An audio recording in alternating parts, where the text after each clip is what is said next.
Hi, my name is Jonathan Black. Throughout my time in the Defining Client Needs class, I learned about design research, client communication, and meeting client needs. In the use of online focus groups to design by Mayor A.B. Harrison and J.A., they talk about how nowadays focus groups mainly meet online as this is more accessible for everyone as they can do it remotely from their own home, go to a friend's house or a local library. The people in these focus groups range from being much younger to much older. The reason for this is as everyone has a different walk of life, we can add a fresh viewpoint that someone else might not have had, and it's a great for the focus groups because everyone will not have the same opinion as one another. In Multiple Intelligibility and Constructive by Jung-Jo Lee, Koskian, I, and Wall and J, they talk about how empathetic design, and there should be no bias in the research, and you should always have your work be easily accessible for all. Throughout my time in this class, we had to compose bibliographies and write papers. I had to find sources for that and make sure they were not biased and they added constructive information that was good and not biased at all can help benefit the paper as well as give me valuable insight. I will use this out in the design field and I will always approach a project with not being biased and having an open mind and seeing what new I can bring to the table.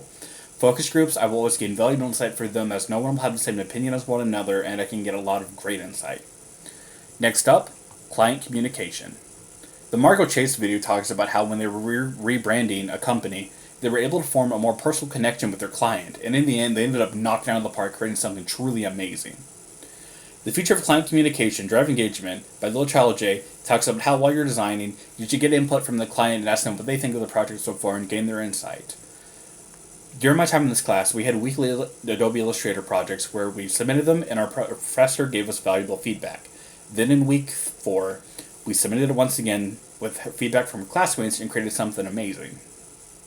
This is something that will take with me out to the design field as I can form a personal connection with the viewer and the client, and in the end give them something amazing that they had requested originally. Finally, we have meeting client needs. In 12 Tips for Handling Your Graphic Design Clients by Revel H, he talks about how when you're designing, you need to adhere to a timeline and not deliver no later or no earlier. Stick to the timeline. Sometimes you will also need to say no to a project and when to say it exactly.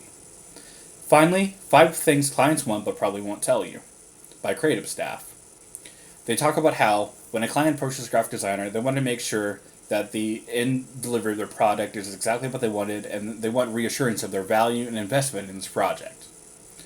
While we were working on this throughout the course, weekly we delivered the Illustrator projects and in the end they were exactly what the professor had wanted.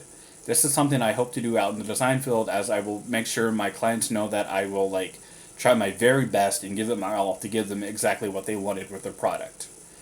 Thank you. Have a nice day.